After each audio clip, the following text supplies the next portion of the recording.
Boa tarde a todos e a todas. Sejam muito bem-vindos a mais uma entrevista do nosso projeto da SG Compliance, de entrevistas com Chief Compliance Officers. Hoje nós vamos conversar com Gilberto Couto, que é Chief Compliance Officer da Ocean, o braço de óleo e gás da atual Novonor, antiga Odebrecht, que tem mais de 10 anos de experiência na área de compliance e muitos anos de carreira nessas áreas relacionadas. Gilberto, seja muito bem-vindo, muito obrigada por aceitar o nosso convite, e eu gostaria de dar a palavra ao Felipe, que é o nosso sócio consultor da SG Compliance e também atua como Chief Compliance Officer na Anglo American. Muito obrigado pelo convite, é um prazer estar aqui, acho muito válido essas conversas e aprendo muito também, e hoje certeza que não vai ser diferente aqui com o Gilberto. Gilberto, se eu puder começar te perguntando, te pedindo para contar um pouquinho da história da área de compliance na Ocean e como o compliance foi fundamental nessa virada e hoje é uma função estratégica da Ocean.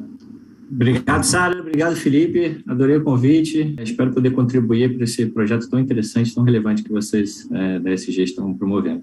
Felipe, a história da Ocean, do compliance da Ocean, se iniciou em final de 2016, né, de uma forma conjunta, todas as empresas do Grupo Odebrecht, em que definiu-se qual seria a nova estrutura de governança, em resposta, né, aos episódios de 2015 relativos à Lava Jato, né?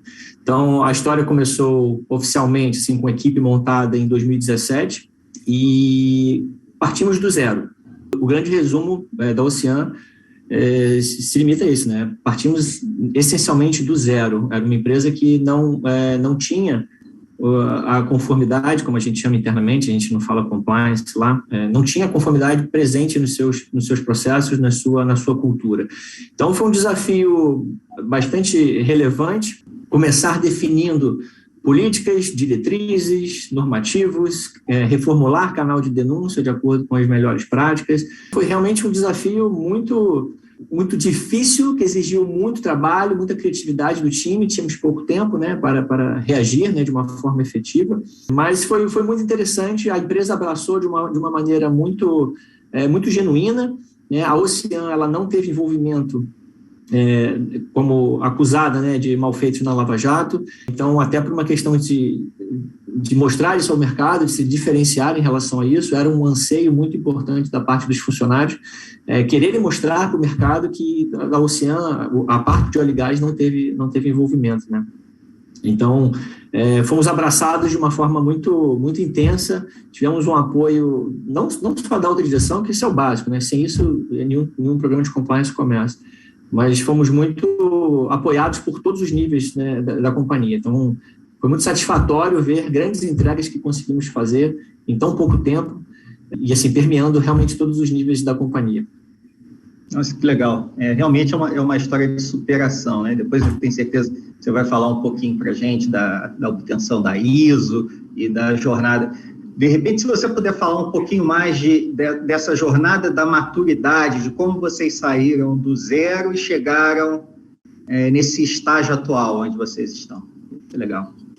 A Ocean, assim como as demais empresas do grupo, tiveram um diferencial importante, que foi o monitoramento, né? Por força de acordo de leniência, as empresas do grupo sofreram monitoramento tanto do Departamento de Justiça dos Estados Unidos quanto do Ministério Público brasileiro. Então, mais do que um monitoramento, foi realmente um trabalho conjunto. Então, eu tenho a felicidade de fazer parte de um seleto grupo de profissionais que tiveram a oportunidade de trabalhar debaixo, né, de monitores independentes. É o que normalmente as pessoas mais têm curiosidade de saber. Poxa, como é que foi? Como é que eles fazem? Eles são auditores? Eles são cruéis? Eles colocam vocês na parede? Não, são consultores, são pessoas extremamente capacitadas, com grande experiência em casos de recuperação de imagem de empresas, de multinacionais, que passaram por eventos de corrupção.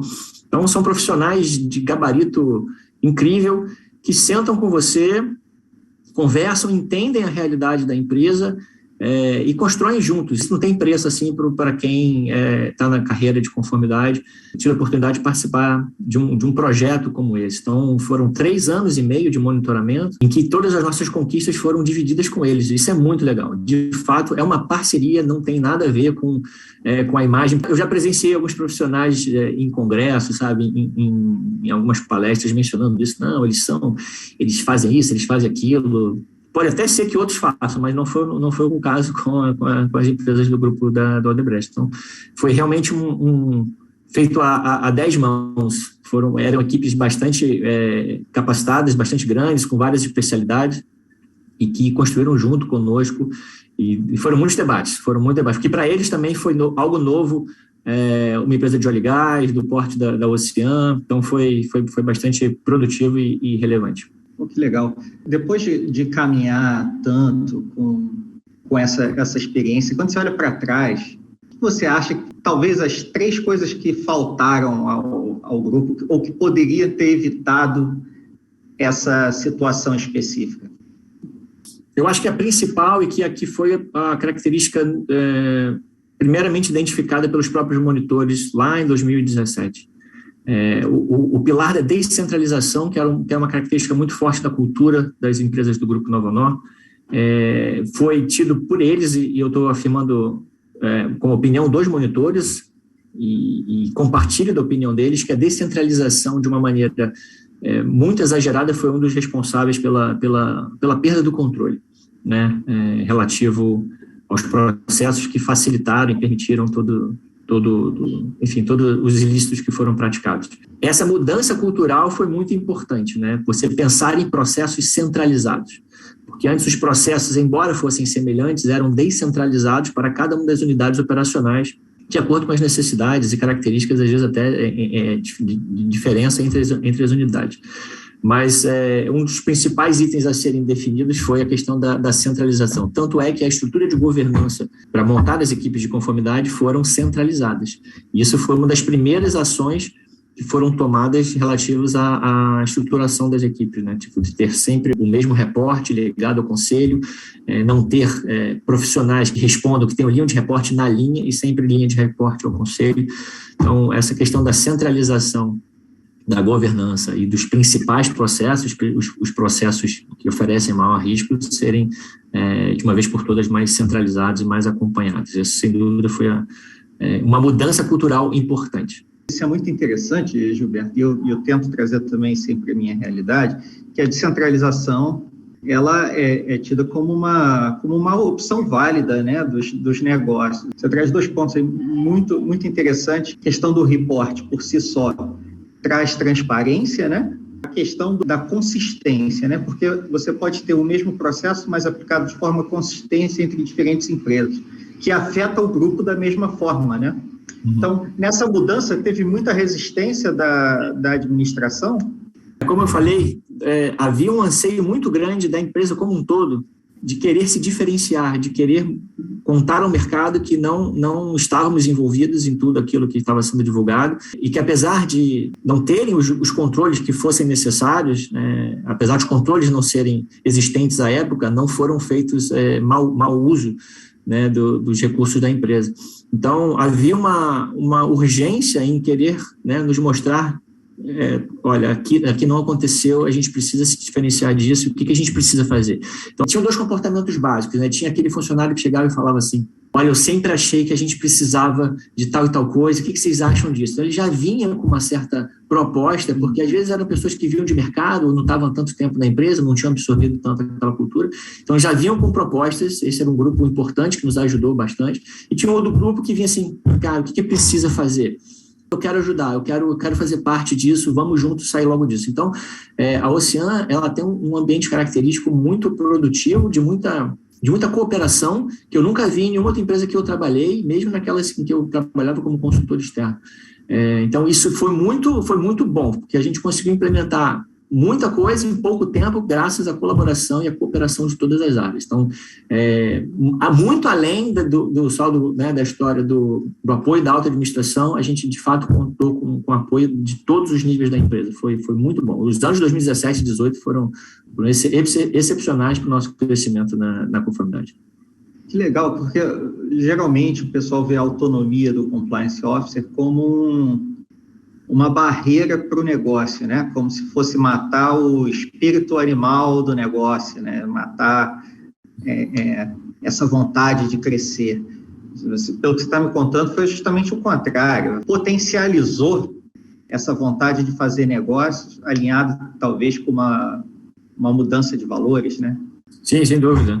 É aquela velha piada, né, do que o compliance é a área de prevenção de novos negócios, né? Acho que esse é o grande desafio, né? Esse equilíbrio entre o controle do risco e a eficácia da operação, né? Esse equilíbrio não tem fórmula, né? Cada empresa vai tentar chegar no seu ponto ótimo, mas como uma das sanções que a Ocean sofreu, que foi exatamente o bloqueio da Petrobras, e na ocasião a Petrobras representava mais de 90%, né, do faturamento e da base de clientes que a Ocean tinha.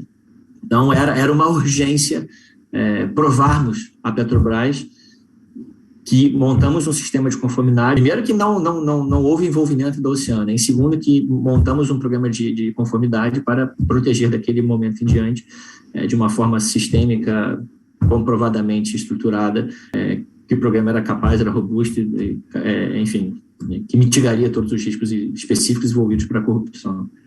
Eu queria só fazer uma pergunta, Gilberto, com relação a esse assunto que você acabou de falar, né, sobre a adesão de todos os colaboradores de todas as áreas da empresa ao programa, esse buy-in, né, do colaborador. Isso realmente é sensacional. É o sonho de consumo de qualquer compliance officer, porque normalmente o colaborador ele morre de preguiça, né? Mais um treinamento de compliance, lá vem aquela história do compliance de novo.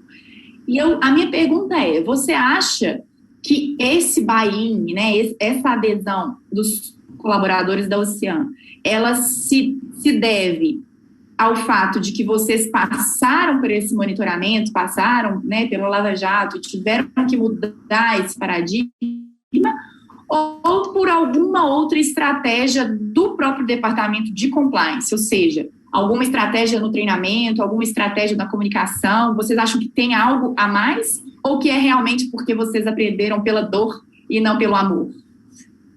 Boa pergunta, Sara. Eu diria que foi meio a meio, assim.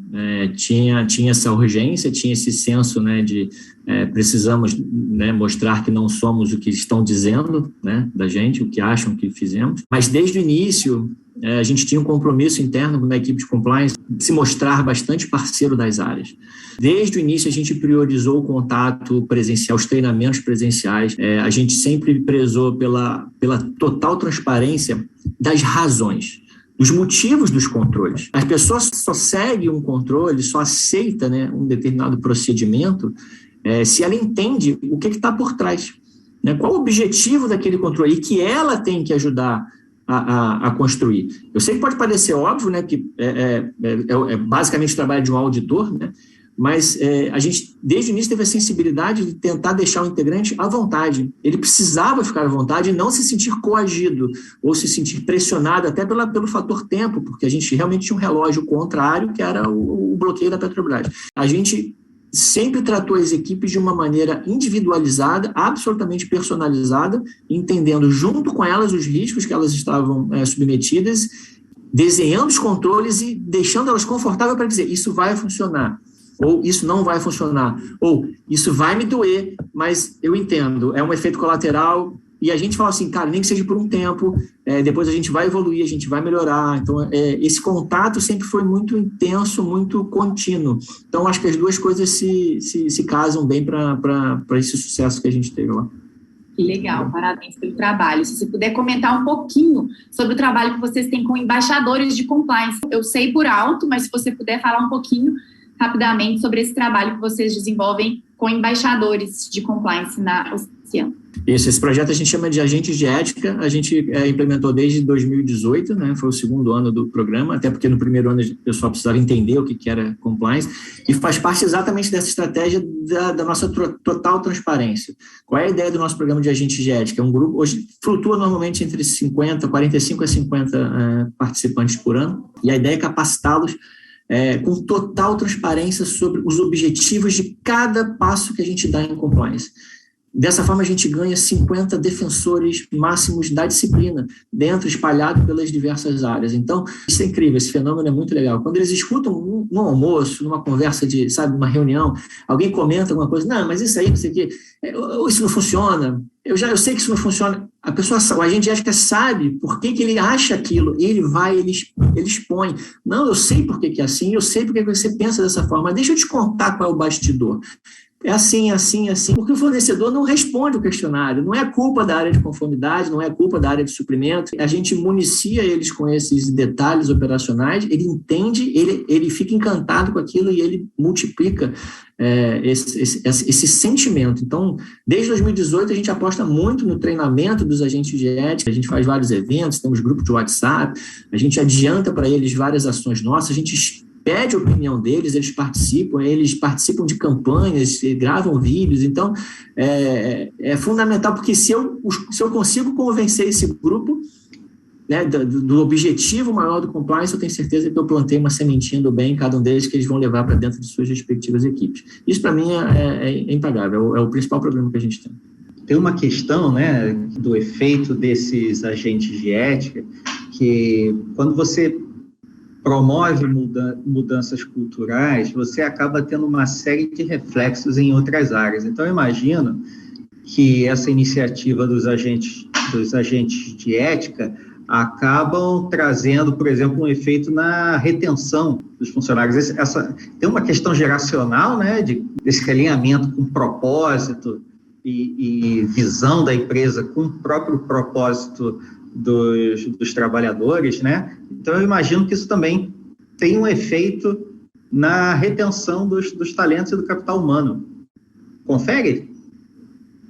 Eles adoram, de verdade, eles ficam bastante motivados. A gente tem uma taxa de readmissão no programa em torno de 40% a 50%, quase metade deles querem continuar no ano seguinte, e os que não querem, eles alegam que, olha, eu vou abrir as portas para que outras pessoas possam ouvir isso de vocês, compartilhar. É muito legal, é muito legal. Eu espero que, de fato, eles se sintam reconhecidos por isso. Alguns até colocam assim, no LinkedIn, né, eles mencionam sua agente de ética, eles acrescentam isso em seus currículos, em suas experiências profissionais. De novo, porque a gente investe muito em treinamento, não só interno, até como externo. A gente oferece a eles treinamentos específicos sobre conformidade, abre vários temas, eles têm a opção de escolher aqueles que eles mais se identificam e a gente realmente capacita de verdade. Assim, eles investem de verdade na carreira. Gilberto, você mencionou a questão da due diligence de terceiros. Eu queria fazer uma relação. Por exemplo, vocês tiveram essa dificuldade com a Petrobras, né, de um período onde não foi possível fazer negócio com a Petrobras. Eu queria agora explorar a outra parte, né, com os fornecedores.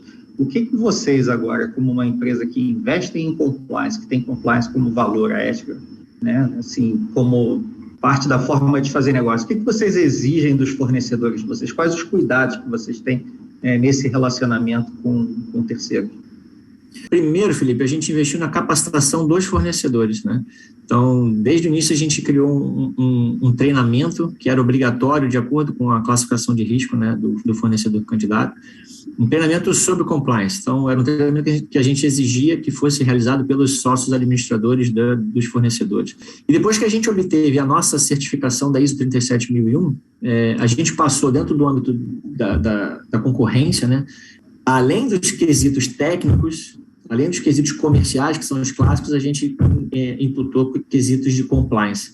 Então, aqueles que pontuam, entre aspas, melhor nos mecanismos e ferramentas de conformidade que eles apresentam, isso gera um diferencial caso haja um empate, né, seja comercial ou um empate técnico, a gente vai privilegiar os fornecedores que apresentam sua melhor estrutura. Então, a gente exige, obviamente, o mínimo, mas a gente não tem uma faixa de corte, né? Até porque a gente não tem um poder de mercado, vamos dizer assim, como a Petrobras tem, né? Quando a Petrobras diz tem que ter ISO, todo mundo vai ter que correr atrás de ter ISO. Então, esse é um poder de mercado que, por exemplo, a Petrobras tem. Mas a gente vai pelo lado positivo da coisa. Quem tiver à frente vai ter vantagem. Se você não tem tantos recursos, não é tão robusto ainda na conformidade, você vai perder pontuação numa avaliação ou talvez num potencial desempate. Isso é uma tendência, né? Porque no início você tem que ser ético. Aí depois tem que ser ético e tem que parecer ético. Agora tem que ser ético, tem que parecer ético e tem que provar que é ético, né?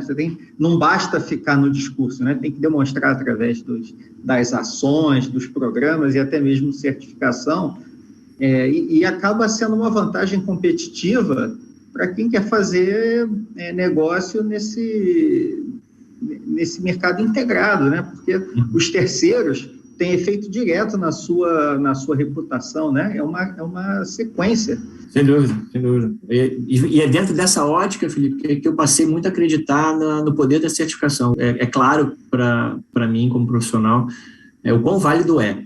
Porque é muito difícil a gente avaliar uma empresa, né, sob o ponto de vista de conformidade. São sempre quesitos muito objetivos, alguns evidenciáveis, mas, no geral, você não pode também despender muito tempo, né, para fazer uma diligência num fornecedor, porque são recursos que você tá gastando. Né? Então, eu acho que as certificações são meio caminho andado, assim, é um atalho. O fornecedor que apresenta uma certificação, um selo Proética da CGU, ou mesmo uma ISO 37001, assim, pega um fast track e passa à frente de vários outros na fila. A gente incentiva isso como contratante, né, para que o mercado tenha esse interesse e perceba a vantagem que é você ser uma empresa certificada.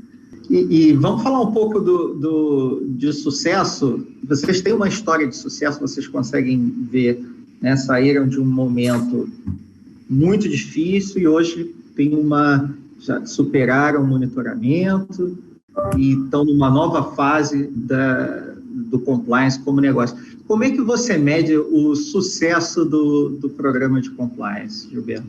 É a pergunta de $1 milhão, né, Felipe? Acho que esse é o segundo. Eu comentei o primeiro grande desafio do compliance, que é o equilíbrio, né, entre o controle e a eficácia, né, operacional dos procedimentos. E o segundo desafio é como você afere a qualidade, né, a eficácia do seu programa de conformidade. Eu acho que essa pergunta ainda não é 100% respondida de uma maneira objetiva, mas tem caminhos que normalmente todas as empresas seguem e a gente meio que adota as mesmas estratégias. Tem os famosos indicadores, né, que às vezes não trazem tanta substância assim, de realidade sobre o comportamento, mas dá um certo direcionamento. E tem as pesquisas de opinião que trazem uma visão interessante sobre o que o funcionário está pensando a respeito. Eu acho que as pesquisas que a gente realiza anualmente sobre a percepção do funcionário a respeito do programa de conformidade, do quanto ele se sente aderente, o quanto ele se sente seguro e capaz de explicar os conceitos de conformidade internamente e externamente, isso eu acho que é o principal caminho. Inclusive, foi essa a última estratégia adotada pelos próprios monitores para fins de aprovação do monitoramento, né? A última ação que eles tomaram foi eles enviarem um questionário aos funcionários perguntando: e aí, vocês acham que é para valer? Eles fizeram essas perguntas. Vocês acham que assim que a gente sair daqui e terminar o monitoramento vai continuar? Ou você acha que a empresa vai acabar com tudo só porque, né, aprovamos? Então, eu acho que essa pesquisa é sempre que dá a oportunidade do anonimato, traz um pouco dessa sensação, né, do ambiente, de como as pessoas estão se sentindo e se elas são contrárias ou não. O melhor caminho, eu acho que é esse. E você começa a colecionar resultados a partir do momento que você torna isso cíclico e você começa a ter um histórico. Você vê indicadores que vão melhorando, você vê indicadores que vão caindo, isso vai possibilitando que você faça algumas alterações ao longo do caminho. Isso é fantástico, né? Porque você passa por uma realização de um entendimento que as partes interessadas vão além dos acionistas. Você vê a preocupação em perguntar aos funcionários, né, qual a percepção, né, como que passa a ser um key stakeholder do processo de compliance. Isso aqui funciona, é de fachada. E a importância que, assim como os acionistas, assim como os administradores, a participação que os empregados, os funcionários têm dentro dessa função como estratégia de negócio.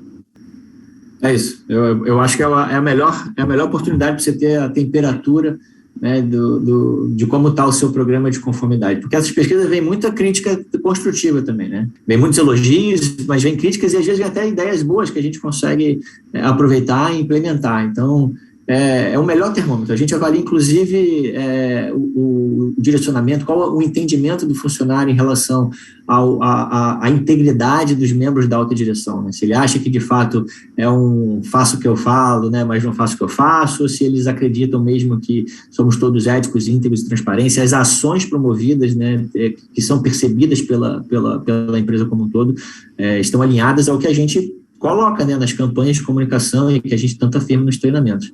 É o momento ali da confissão, né, do cantinho ali do anonimato, que sabe que vai poder falar abertamente. Eu tenho certeza que não são todas as empresas que estão preparadas para essa pesquisa. Você falou das ideias, eu queria explorar aqui, talvez, nessa última pergunta, o que você entende que está por vir? Qual o próximo passo para a Oceana nessa jornada? Bom, como próximos passos e que a gente já está colocando em prática, um projeto em andamento nosso é relativo ao compliance e às ciências comportamentais, né? A gente hoje tem a certeza de que você pode ter um programa absolutamente estruturado, né, com todos os controles bem definidos, apoio da alta direção, está tudo funcionando, mas no momento da decisão individual que o comportamento vai se manifestar, né? Então, a gente sabe que os integrantes estão capacitados, que eles conhecem todas as regras, que eles sabem onde encontrar as respectivas respostas, mas às vezes, em situações de pressão, de velocidade, em que a decisão precisa ser tomada, a gente precisa entender o que há por trás desse comportamento que leva uma pessoa a tomar decisões para que a gente seja mais efetivo, mais assertivo para influenciá-la a escolher o melhor caminho. Então, essa seria a base do estudo das ciências comportamentais e como que a gente pode agregar isso dentro do nosso programa de conformidade para fazer esse tipo de influência de uma forma mais positiva, por vezes até que o próprio integrante não perceba, né, que a gente está fazendo isso por trás.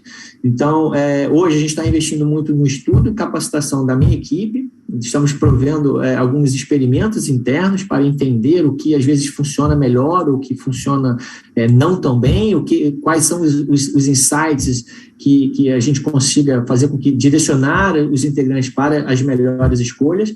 E assim, a gente espera não só dessa forma contribuir internamente, mas também contribuir externamente. Então, hoje a gente está investindo muito nesse tema, que eu acho que é a nova fronteira do compliance a ser explorada, porque não só o Oceana, mas todas as empresas nacionais que vêm evoluindo no tema nos últimos anos, hoje se deparam com essa situação. Ok, está tudo aqui montado, está tudo funcionando, mas como é que eu posso fazer melhor? E o melhor hoje é como que eu posso influenciar positivamente o comportamento das pessoas. Eu espero realmente que você tenha muito sucesso aí nessa jornada. Queria te parabenizar por liderar essa área, todas essas evoluções e alcançar o nível de maturidade que vocês chegaram. Queria agradecer também pela sua participação. Muito feliz de bater esse papo, tomei aqui nota de uma série de coisas. Eu gostei muito. Muito obrigado. Foi um prazer poder participar, estou sempre à disposição. E gosto muito desses eventos, porque eu acho que nós, profissionais da área, a gente precisa cada vez mais se unir, trocar experiências, porque enfrentamos os mesmos desafios, né? Só muda o CEP. Então, eu gosto muito dessas oportunidades em que a gente pode trocar ideias e contribuir para a evolução de todos. Com certeza. Parabéns mais uma vez e muito obrigada.